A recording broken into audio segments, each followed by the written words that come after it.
Episódio 3 desta segunda temporada do Out of Office. Hoje vamos ficar a conhecer um pouco melhor quem é a diretora da Unidade de Portugal da ID Logistics, Vitória Nunes. Olá Vitória, bem-vinda. Olá, bom dia, muito obrigada pelo convite. Ainda se lembra como é que se encontrou com a logística e o que a seduziu na altura?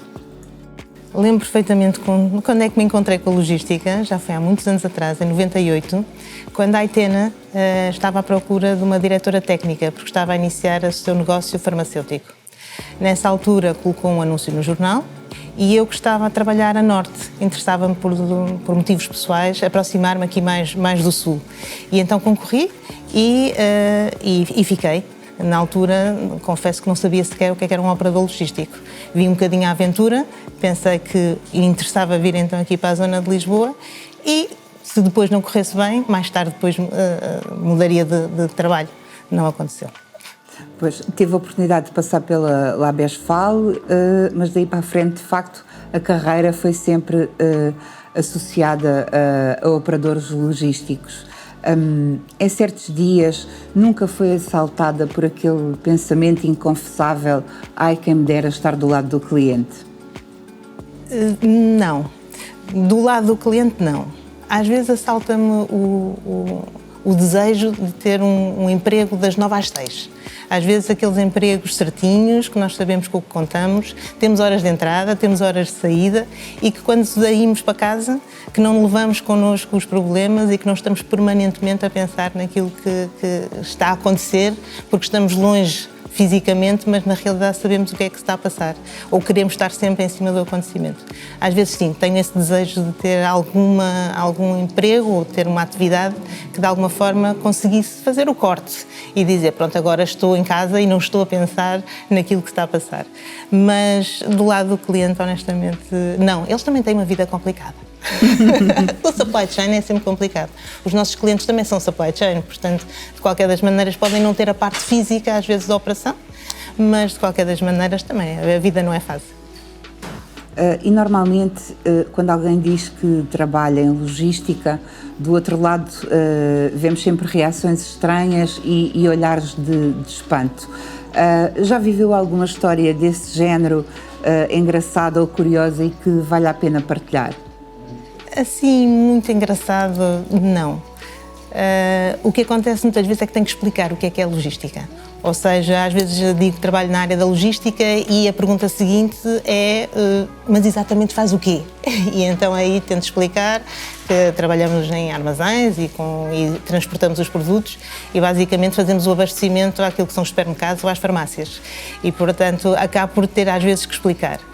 Mais complicado que isso foi explicar aos meus filhos, quando eles eram pequenos e me perguntavam o que é que eu fazia. Aí sim, foi complicado explicar-lhes, porque eles traziam da escola muitas vezes, foi lá a mãe do colega e é advogada, foi lá e é cabeleireira, e é médico, e quando me perguntavam, e tu és o quê? Pronto, era difícil realmente conseguir explicar-lhe, mais do que propriamente assim alguma reação muito curiosa de algum adulto. No caso da Vitória não se aplica aquela máxima não voltes a um sítio onde já foste feliz. Como é que foi o voltar a uma casa que já conhecia, embora agora com mais responsabilidades? É um desafio. É uma casa que conheço do ponto de vista físico, portanto traz-me conforto do ponto de vista de conhecer o local e quando é um operador logístico é importante também conhecer bem o potencial das instalações e conhecer bem o espaço físico. E também o conforto de rever e voltar a trabalhar com uma série de pessoas com quem trabalhei muitos anos e, portanto, neste momento já conheço há mais de 20 anos e, portanto, traz esse conforto, esses dois confortos. Por outro lado, a casa para onde eu voltei não é a mesma de onde eu saí e, portanto, traz o desafio de me adaptar. É um âmbito diferente. Onde eu trabalhava antes era do âmbito ibérico, era uma empresa com cariz mais familiar. E hoje em dia a ID Logistics é global, está presente em 18 países, em vários continentes e, portanto, quer em termos de organização, quer em termos de fluxo, quer em termos de informação, estamos a falar de uma dimensão, exatamente, uma dimensão completamente diferente. A forma de gerir também é diferente, as regras, de uma maneira geral, também são diferentes e o mundo está muito diferente também. De há 5 anos atrás, que foi quando eu saí, e agora, o mundo mudou. E, portanto, tudo isto leva a que, apesar de ter o conforto de ser mais fácil adaptar-me, porque já conhecer anteriormente, como digo, mais a parte do espaço e das pessoas, ou algumas pessoas, traz-me aqui um grande desafio que é também uma grande responsabilidade, exatamente porque já havia um passado na empresa. E vamos pegar nessa sua ideia de que o mundo mudou. Primeiro foi a pandemia, logo a seguir um conjunto de disrupções a nível global, agora temos a guerra e todos estes danos colaterais. Como é que é ser CEO de um operador logístico num contexto como o atual? São os tais dias longos que falava ainda há pouco e o ir para casa sempre ligada. Exatamente, é uma aventura, eu acho que é uma aventura, é um desafio muito grande. Foi sempre. A área da logística é uma área em que todos os dias são efetivamente diferentes e em que obriga a uma disponibilidade pessoal muito grande. Nesta altura mais ainda. Ou seja, além da parte física dentro da empresa, a velocidade a que o mundo muda e a quantidade de acontecimentos obriga-nos a estarmos sempre muito atentos, quer às notícias, quer à informação aqui dos países ao lado, agora também dos países mais no centro da Europa. Os países na Ásia, toda esta questão da crise do transporte, dos combustíveis, da energia, isto além da questão do trabalho em si, da logística em si local, obriga-nos a ter uma perspectiva muitíssimo mais global. E, portanto, é muito exigente do ponto de vista da informação, estamos sempre a tentar adaptar-nos, estamos sempre a tentar encontrar informação, porque, pronto, muito da logística, ou quase tudo da logística, vem do planeamento e da organização e falta-nos esta informação, porque, de repente, com a pandemia, tiraram-nos o histórico de 2 anos, portanto, tentar fazer paralelismos destes últimos 2 anos é muito difícil e, em cima disto, temos agora realmente ainda muito mais incerteza por muitos acontecimentos a acontecer ao mesmo tempo. E, portanto, é tentar beber toda esta informação, conseguir encontrar soluções e ir ultrapassando obstáculos cada dia e tentar encontrar as melhores soluções para os nossos clientes, que também eles se deparam com muitos obstáculos e com muitas surpresas, sim, algumas delas, exatamente, algumas delas bem difíceis de gerir. E, portanto, temos de nos preocupar não só connosco, mas também com essas soluções. E realmente é um desafio muito grande, mas tentamos estar à altura de o superar. E vamos falar de mulheres na logística, nomeadamente em cargos de gestão, de decisão, como o seu. Eu, assim, de repente, diria que em operadores logísticos ocorrem 2. Como é que vê esta realidade?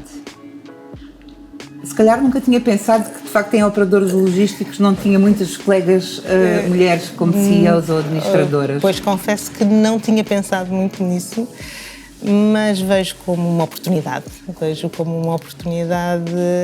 Toda esta questão. Acho que tem vindo a ser feito um bom trabalho, ou algum trabalho importante a este nível da igualdade. Acho que estamos cada vez mais consciencializados e cada vez mais sensibilizados para esta questão da igualdade. E espero que, efetivamente, no futuro, que este tipo de paridade, de equilíbrio dentro das empresas seja cada vez mais um facto, e não por cotas ou não por ser uma obrigação, ou por parecer bem, mas efetivamente pela evolução natural e por mérito. E que espero que nenhuma mulher ou ninguém se sinta limitado pelo facto de efetivamente ser mulher, ou que tenha essa sensação de que há cargos para homens e cargos para mulheres. Portanto, eu espero que realmente seja uma oportunidade e estou bastante otimista em relação a este futuro de igualdade. Que objeto é que não dispensa no dia-a-dia e porquê? Pois vou ter que responder o telemóvel. Vou ter que responder o telemóvel, desde me guiar entre as ruas do trânsito e os locais onde quero chegar, a comunicação com a equipa e com os clientes, toda a gestão da agenda, pois está tudo no telemóvel, as notícias, a informação que chega, a informação que eu envio. Portanto, sem dúvida, hoje em dia, muito dependente, sim, muito dependente, sim, do telemóvel. E como é que vê as redes sociais do ponto de vista profissional e pessoal? E segue alguém ou há alguém cuja opinião não dispense? Eu reconheço que as redes sociais hoje em dia são incontornáveis e têm um peso imenso na nossa sociedade. Do ponto de vista social, eu não utilizo muito. Honestamente, nunca tive Facebook. Tenho Instagram, mas uso muito pouco frequentemente. Agora, no que diz respeito à parte profissional, uso as redes sociais e acho que são fundamentais, com rapidez, termos acesso a uma série de informação, quer informação do ponto de vista de profissional, quer do ponto de vista das pessoas e dos cargos e também de recrutamento, seleção, de conhecermos os percursos das pessoas e mantermos a ligação profissional. Portanto, eu pessoalmente utilizo profissionalmente, mas acho que é incontornável o poder que elas têm. De alguma forma penalizo-me de não estar assim tão envolvida do ponto de vista social nas redes. Acho que também é porque já sou um bocadinho antiga e, portanto, perdi uma parte da minha vida em que não havia redes sociais e também tenho que me adaptar. Mas, de qualquer das maneiras, acho que do ponto de vista para as marcas, para os produtos, que é incontornável, tem um poder imenso e acho que cada vez mais a especialização em utilizá-las é algo que é fundamental para as empresas. E há alguém que faça questão de seguir ou de acompanhar, ou nem por isso? Nem por isso. Não tenho...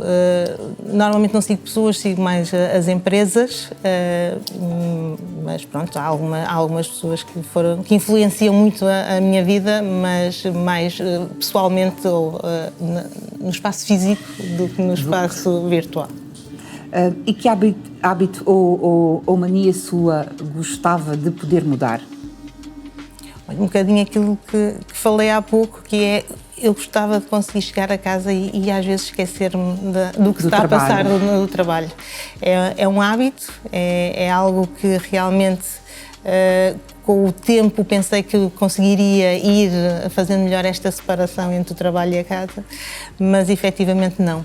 É algo que realmente, não sei se é um vício, mas gostava de poder mudar isso um bocadinho, gostava às vezes de poder estar mais tranquila e relaxada, sobretudo com os meus filhos, e não estar a pensar ou estar com eles fisicamente e a pensar em coisas do trabalho, ou a ver os mails, ou a receber informação.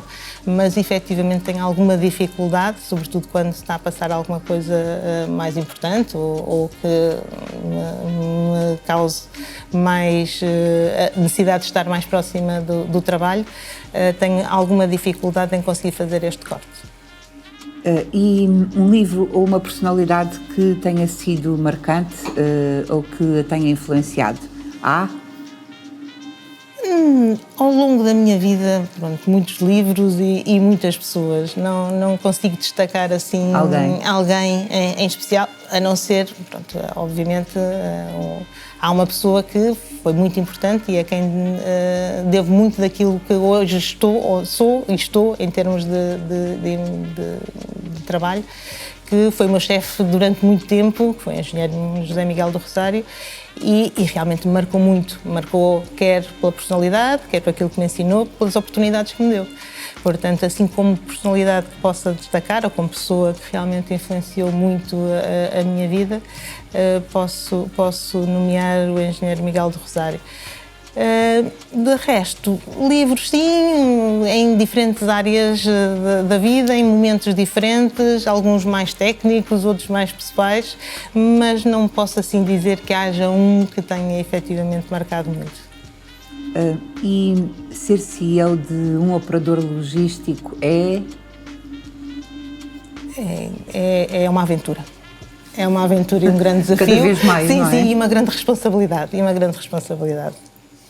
Encontrou-se com a logística e o resultado está à vista, mas em pequena, o que é que a Vitória sonhava ser quando fosse grande? Eu sonhava ser cientista. E ainda foi para a farmácia, não é? Exatamente. E foi exatamente por querer ser cientista, querer ser investigadora, que fui para a farmácia e efetivamente no início da minha vida, ainda a estudar, havia na minha faculdade no Porto, havia um núcleo de iniciação à investigação. E eu no último ano inscrevi-me e, portanto, além de estudar, estive a fazer investigação e ainda fiz alguma investigação durante uns meses a seguir a terminar o curso. Depois pensei que se calhar investigação pura e dura realmente não seria bem aquilo que eu estava a pensar, era um trabalho um bocadinho rotineiro, mais rotineiro do que eu imaginava e portanto tentei ir para o mais próximo disso, que foi então na Labesfal no controle de qualidade, ou seja, que misturava um bocadinho essa parte de investigação e de laboratório com uma parte já mais dentro de uma empresa e de gestão e gostei bastante. Depois a questão pessoal trouxe-me então a Lisboa e aqui a este bichinho da logística e a partir daí pronto, acabou-se a investigação e os laboratórios e fiquei pela logística porque realmente descobri que gosto mesmo muito. Um sonho que ainda queria concretizar? Há um que eu não sei que efetivamente se vai ser democratizado a tempo de eu poder concretizar. Eu gostava muito de ver a Terra a partir do espaço. É uma coisa que eu desde pequena gostava muito de ir à Lua, gostava muito de sair aqui da Terra e admirar a Terra visto do outro lado. Não podendo concretizá-lo, duvido que seja possível no meu tempo útil, diria que gostava de concretizar, que ainda não fiz e gostava muito, uma viagem de balão de ar quente. Esse é mais fácil, não é? É mais fácil, não é? Eu penso que este consigo concretizar. Chegámos ao fim. Contar a história de uma pessoa também é informação, mas é sobretudo um ato de generosidade da parte de quem partilha. Muito obrigada, Vitória. Obrigada eu pelo convite. Quanto a si, continuo ligado. Estas conversas são uma excelente forma de saber mais sobre temas e pessoas que lhe interessam. Para continuar a acompanhar estas conversas pessoais e transmissíveis, subscreva o nosso canal no YouTube ou siga-nos nas redes sociais. O Out of Office está também disponível em podcast. Vejam no nosso site como subscrever.